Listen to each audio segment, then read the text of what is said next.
wacan oo wanaagsan meel ka soo joogtaan kuna soo dhawaada barnaamijka madasha dhalinyarada idaacadda VOA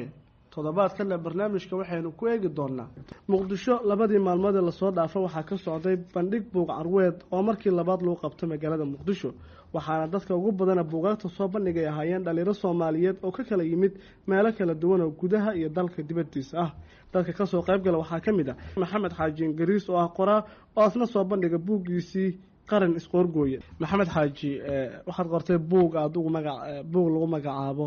qarankiis qoorgooye oo dabcan ka hadlayo dagaaladii Sokeeye iyo guud ahaan 60 wixii ka dambeeyay maxaa ku dhaliya buugan qorto aad iyo aad baad u mahadsan tahay waxaan ka mahadnaqayaa marka hore casuumaadaad nagu soo casuuntay barnaamijkan waxa igu dhaliyay inaan qoro de buugu horta waa buugga kaliya academic ah ama cilmi ah buugaagta jaamacadaha lagu dhigaa ee buug feerka yaala ama la keenay muddo dheer markaan darsayay dhibaatada ka jirta wadankii baabaa iyo burburka iyo basanbaaska iyo mushkiladda iyo masiibada dhacday awadeed lana waayay de xal loo waayay ay noqotay wadankii 25 sano wax ka badan fuusto hoosta ka duleesho biyo lagu dhaaminayo la doonayo inay buuxsanto oo buuxsamayn de waxay noqonaysaa marka mas'uuliyad gaar ah inay mutacallimka Soomaaliyeed ay ka saaran tahay inuu waxa kan dib u qiimeeyo uu yiraahdo war xageena laga haystaa xageen la nahay maxaa u baaba'nay maxaan u burburnay maxaan ugu jirnaa burburka iyo baaba maxaan uga bixi karnaa inaan isweydiino de waajibkaasaan anigu bilaabay horkacay marka ujeedada ugu weyn aan kala yahay waxay tahay inaan ugu gargaaro ummadeydii inaan ugu gargaaro Soomaali ayay iga tahay dar alle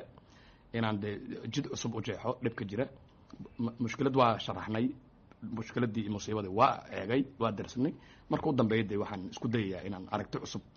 meesha galiyo oo ah see looga baxaa waxaan hal fikrad kaliya kuma qornay waxa qoran kun fikradood hal hadii shaqeyn weydo kuwa kale oo ka badan oo shaqeynaya jira marka ujeedadaas ayaan lahaa Maxamed Xaaji isla buuggaagan aad qortay qof dhalinyaraha tahay ma sahlana in fikirka inta laga waqtiga galisana iyo dada usma laha marka maxay kaaga dhigneed maxaad ku soo kordhin karaysaa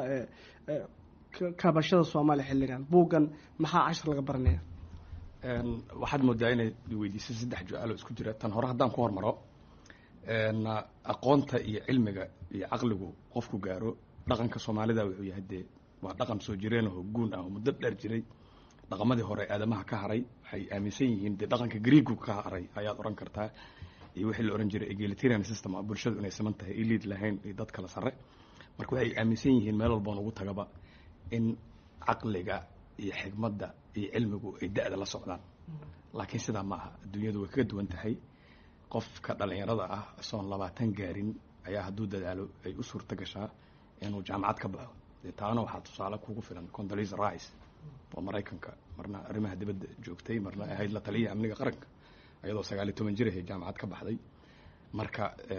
de meeshaasaad ka fahmaysaa in waxaan aysan isku xirnayn ay tahay wax la barto waxayba hadda ka fikirayaan caalimiinta waaweyn mutacallimiinta waaweyn aqliga laftirkiisa ma yahay sida cilmiga oo kale wax loo barto qofka la geliyo xigmadu ma tahay wax la barto marka taata haddaan uga gudbaday aniga mar walbaba waxaan ku bilaabay qoraalka yaraan muddo dheer ayaan wax soo qorayay buug ma qorin laakiin qoraallo badan baan leeyahay hadday noqoto de wax waagiga hore waxaan ku qori jiray 6 sano ka hor ra'yigayga iyo ayaan daabici jiray fikradayga laakiin 6 sano muddo hadda laga joogo 2010 wixii ka dambeeyay waxaan bilaabay inaan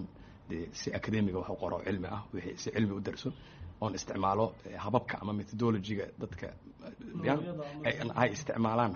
dadkan la yiraahdo yani khubarada cilmiga siyaasadda kuwa dhaqanka iyo taariikhda marka dadaalkaas dheer baan soo waday maxaa ka dhex muuqanaya uheelinta waqtiga iyo daruufka soo bixinta Soomaaliya buuggu wuxuu ka hadlayaa de state collapse oo ah qaran burburay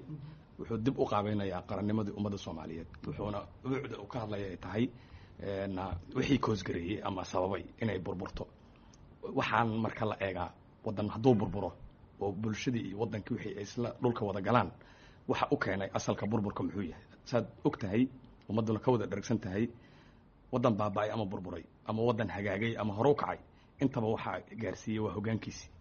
eedda laguma eedeeyo shacbigiisa iyo dadku waxay yihiin dad la hogaamiyo oo dariiqa lagu dawo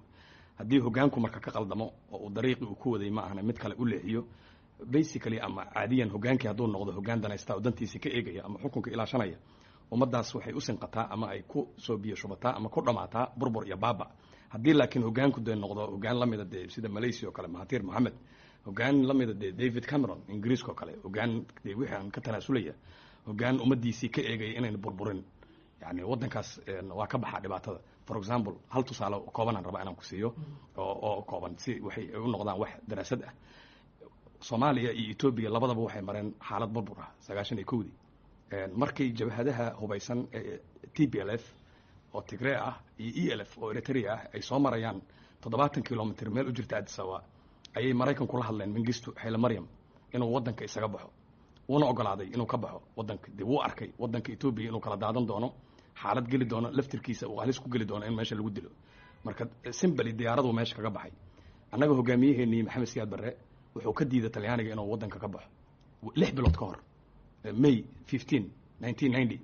oo odayaal is-abaabulay oo waddanka u soo halgamay oo ugu horeeyay madaxweynihii waddanka Aadan Cabdulle Cusmaan oo uu ku xigay gudoomiyihii baarlamaanka u dambeeyay Sheekh Mukhtaar inta 114 oday oo kitaabka Quraanka cadadkiisa isku soo urursaday ay warqad u qoreen warqadina dee waa taala taasa proof ah 5 big ayay ka kooban tahay ka badnayn waxay kula taliyeen waxaan nahay hogaamiyaashii waddanka u halgamay waxaan nahay kuwii la diray Talyaaniga kuwii Ingiriiska la diray ulamaanu dirin inaan xaaladan soo gaarno maanta waa nooc calal xumo saa darteed waxaan ku weydiisanaynaa Soomaali aday ku wada eegaysaa oo dhibadkan dhacay iyo dhiiga waqooyi ka daadanaya iyo dhaqaalaha waddanka dumay bangiyada lacagta laga waayay waddanka faqriyay ee gaajooday ummadda carartay dadku waagaa waxay qiyaaseen dadku u badnaa inay qurbaha u qaxeen Yurub meel walba fadlan walaal isaga bax oo xukunka qofka kugu dhow ku wareeji kuwa ku xigeenadaada de madaxweynaha iyagana waa diiday ilaa daaqada xabadda uga soo gasho oo madaxtooye darbiga laga boodo the New York Times ku qoranta waa taala markaasuu madaxweynaha baxay mar hadduu meesha ka baxayna de waddanku wuxuu galay fragmented waxay noqotay in lagu tartamo nin walba oo ku tartamo soo asay ku noqon lahaa ilaa maantana waa taagantaa ogow waxa aad Soomaali isugu soo noqon lahaday nin walba wuxuu isku dayayaa kuwa hadda joogay kuwa iman doonaba inay sidiisa waddanku u xukumaan nin walba intuu meesha qabto inuu reerkiisa ka biisho maxamed xaaji dhalinyaro badan baa ku soo biiraysa sanadba sanad ka dambeeya bahda qoraalka iyo qalimaalka Soomaaliyeed marka door intee leeg bay u tahay dhalinyarada fursadaha waxay muuqata waddanka guud ahaanba meesha tagtaba in dhalinyaradu dadaalayso dhalinyaradu inay aad u raadinayso waxbarasho inay tacliin sare raadinayso dhulka Soomaalida oo soo marayba qalbiga wixii taabto waxay ahayd dadku inuu u baahan yahay inuu wax aad u barto waxaana ka maqan de khayraadkii iyo ay wax ku baran lahaayeen iyo makaaniyaadkii amni iyo infrastructure-ka xataa haykaladii waxay wax ku baran lahaayeen waxay tabar daran marka oo aad iyo aad u liita laakiin ayagu waxay u hayaan niyad aad ah iyo qalbi wanaagsan inay wax dhigtaan anu marka waxaan ku guubaabinayay meel walba tagaba inay ayagu is-abaabulaan ayagu cilmiga raadiyaan xogta raadiyaan akhbaarta raadiyaan wax siyaabab kala badan oo wax lagu raadin karaa jira cilmigu wuxuu raadintiisu wuxuu kala baxaa si toos ah oo formal ah iyo si informal ah oo toos ahayn yani waa ama galaas aad fariisato oo toos u tagto jaamacad ama macad ama meel ama de sidaadoo kale aad wax isku barto oo aad wax u raadiso maadaama waddankii tacliintiisii tayadeeda ay baaba'day oo luntay welina aysan si fiican ugu soo kaban inay ayagu isu xil saaraan inay raadsadaan hadda adduunyadii dawaad u jeedaayo internetka meel walba ka furan internetkuna wuxuu leeyahay meel cilmiga laga raadiyo oo la yiraahdo Google Scholar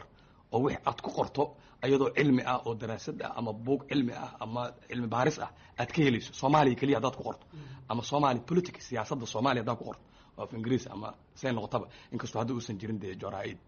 ama joornaalo cilmi baaris ah oo Soomaali ku qoran aysan jirin aysan ka helin oo waxay helayaan ay tahay fursad weyn ayaa meesha taala dhalinyaraduna de door weyn ay ka qaadan karaan oo waxay kamid yihiin de xoogag u waaweyn oo bulshada horumarkeeda wax ka bedelka laga sugayay waxay de kuwa ugu horeeya ku jiraan marka laga reebo de haweenkii culamaa u diinkii